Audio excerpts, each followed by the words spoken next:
நம்ம எப்படி பிளஸ்டாக இருக்கோம் அப்படிங்கிறத அடிக்கடி நம்ம செக் பண்ணிட்டே இருக்கணும். சில விஷயங்கள் தான் நம்மளை சுற்றி எப்படி வைப் இருக்குது. நம்ம சொல்லுவாங்கள்ல, ரொம்ப நெகட்டிவாக இருக்காள்கிட்ட பழகாத, பாசிட்டிவாக இருக்காள்கிட்ட பழகன்னு சொல்லுவாங்க. அதெல்லாம் அதுவாக நடக்கிறது தான். நம்ம போய் எதையுமே ஃப்ரேம் பண்ணுறதில்ல. பட் ஆனால் நடக்கிற சில விஷயங்கள் நம்ம நல்லா புரிஞ்சுக்கலாம். எப்படி அப்படின்னா, நமக்கு ஒருத்தவங்க பக்கத்துலேயே இருக்கணும், டெய்லி பார்க்கணும் அப்படிங்கலாம் கிடையவே கிடையாது. நம்மளுடைய நெய்பர் அப்படிங்கிறது அடுத்த வாசலில் இருக்கிறவங்கலாம் கிடையாது, பக்கத்தில் எழுத்தாப்பில் இருக்கவங்களாம் கிடையாது. எங்கேனாலும் இருக்கலாம் இந்த குளோபில். உங்கள் ஃப்ரெண்ட்ஸோ ரிலேட்டிவ்ஸ் எங்கெல்லாம் இருக்கலாம். ஆனால் அந்த கண்டினியூவஸ் பார்த்தீங்கன்னா கேர் உங்கள் மேலே இருக்கணும். கண்டினியூவஸாக பார்த்தீங்கன்னா உங்கள் மேலே ஒரு லவ் இருக்கணும். கண்டினியூவஸாக பார்த்தீங்கன்னா சில விஷயங்களை நீங்கள் இப்படி மனம் திறந்து ஷேர் பண்ணணும். இப்போ ஒரு பிரச்சனை வந்துருச்சு, இல்லை ஒரு புதுசாக நியூஸ் வந்துச்சு அப்படின்னா யார்கிட்ட ஷேர் பண்ணலாம் அப்படிங்கும்போது நமக்கு ஒரு க்ளோஸாக ஒரு ஆள் இருக்கணும். அது மாஸ்கே போடாமல் ரொம்ப மனசாட்சிகிட்ட பேசுகிற மாதிரி பேசக்கூடிய அளவுக்கு ஒரு 2-3 ஃப்ரெண்ட்ஸ் இருந்தால் போதும், ரிலேட்டிவ்ஸ் இருந்தால் போதும், நீங்கள் பிளஸ்டு. இது எப்படிலாம் ஹெல்ப் பண்ணும் அப்படின்னா, நீங்கள் நான் தனியாக தான் இருக்கேன், நான் நல்ல சர்க்கிள் இல்லை அப்படின்லாம் நீங்கள் க்ரௌடை வச்சுலாம் பிளான் பண்ணக்கூடாது. இப்போ யாருமே நம்ம பக்கத்தில் அடுத்தடுத்து இருக்கணும், டெய்லி க்ரௌடாக இருக்கணும், ஒரு 10 பேர்த்திட்ட போகணும், 20 பேர்த்திட்ட போகணும் அப்படிங்கிறலாம் தேவையே கிடையாது. ஆனால் உங்கள் மன ஓட்டம் இருக்குது பார்த்தீங்களா, உங்களுடைய சிந்தனை இருக்குல்ல, அதில் ஒரு 4-5 பேர் இருந்தாலே போதும். நீங்கள் பயங்கர பிளஸ்டு. எப்படின்னா மாஸ்கே இல்லாமல் உங்களுடைய நிறை குறை, உங்களுடைய பற்றி பாராட்டுதல், இதெல்லாம் சொல்கிறதுக்கான ஒரு சூப்பர்பான ஒரு ஃப்ரெண்டு, ஒரு ரிலேட்டிவ் இருந்தால் அங்கே தான் பிளஸ்டு. அதே பற்றி ஆஃபீஸில் பார்த்தீங்கன்னா நிறைய கொலீக்ஸ் இருப்பாங்க. இப்போ நமக்கு ஒரே குழப்பமாக இருக்கும். நான் கொலீக்ஸ் நிறைய பேர் இருப்பாங்க, டெய்லி பார்த்தா ஒரு 20 பேர் 30 பேரை பார்ப்போம். ஸோ அவங்கெல்லாம் என் ஃப்ரெண்ட்ஸா அப்படின்னு கேட்டிங்கன்னா கிடையாது. கொலீக்ஸ்லாம் எப்படின்னா ஃபோர்ஸ் டு கம் டுகெதர்.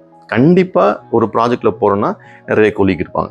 அப்போ அதுலேருந்து ஒரு ஃப்ரெண்ட்ஸை நீங்கள் செலக்ட் பண்ணுவீங்க. கரெக்டாக அதில் எப்படி செலக்ட் பண்ணுவீங்க? ரொம்ப உங்களுக்கு நெருக்கமாக நீங்கள் கரெக்டாக ஷேர் பண்ணுற மாதிரி, உங்கள் வேவ் லென்த்துக்கு ஏற்ற மாதிரி ஒரு ஆளாக ஷேர் பண்ணுவீங்க இல்லையா?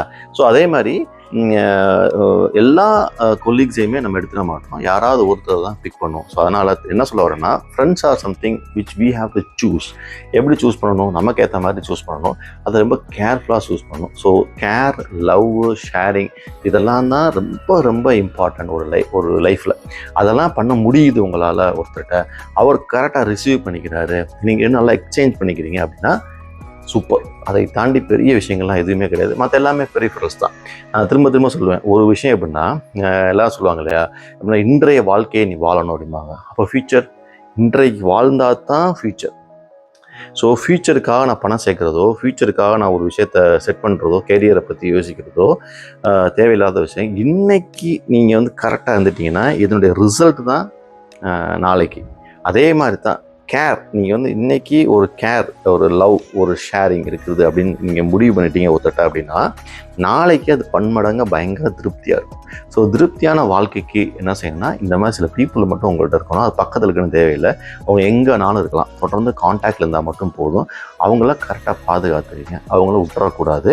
இதை தான் இன்னொரு வீடியோ சொல்லியிருப்பேன். கேட்டால், சொந்தங்களுக்கு நடுவில், நல்ல நண்பர்கள் நடுவில் நம்ம தோற்று போகலாம். அங்கே நம்ம ஈகோவையோ நம்ம ப்ரெஸ்டீஜையோ விட்டு கொடுக்கலாம். ஆனால் அவங்க இதுக்கெல்லாம் உகந்தவங்களாக இருந்தாங்கன்னா பிரச்சனையே கிடையாது. அவ்வளோதான் லைஃப். பெருசெல்லாம் எதுவுமே கிடையாது, இங்கே சாதிக்கணும் கிடையாது. ஒவ்வொரு மொமெண்ட்டுமே ஈஸியாக கடந்து போகணும். ப்ராப்ளம்ஸ் வரும், அந்த ப்ராப்ளம்ஸை ஷேர் பண்ணுறதுக்கு ஒரு நல்ல ஆள் கிடைக்கணும். அவ்வளோதான், அதோடு போயிடலாம். நம்ம வேலை சால்வ் பண்ணுறது கிடையாது, ஷேர் பண்ணுறது தான். ஷேர் பண்ணுறதுக்கான ஆட்களை நீங்கள் சம்பாரித்து வச்சுருந்தீங்கன்னா எல்லா ப்ராப்ளத்தையும் ஷேர் பண்ணிவிட்டு நம்ம அவுட்டுக்கு போய்கிட்டே இருக்கலாம். ப்ராப்ளம் அதுவே சால்வ் ஆகிட்டே இருக்கும். தேங்க்யூ.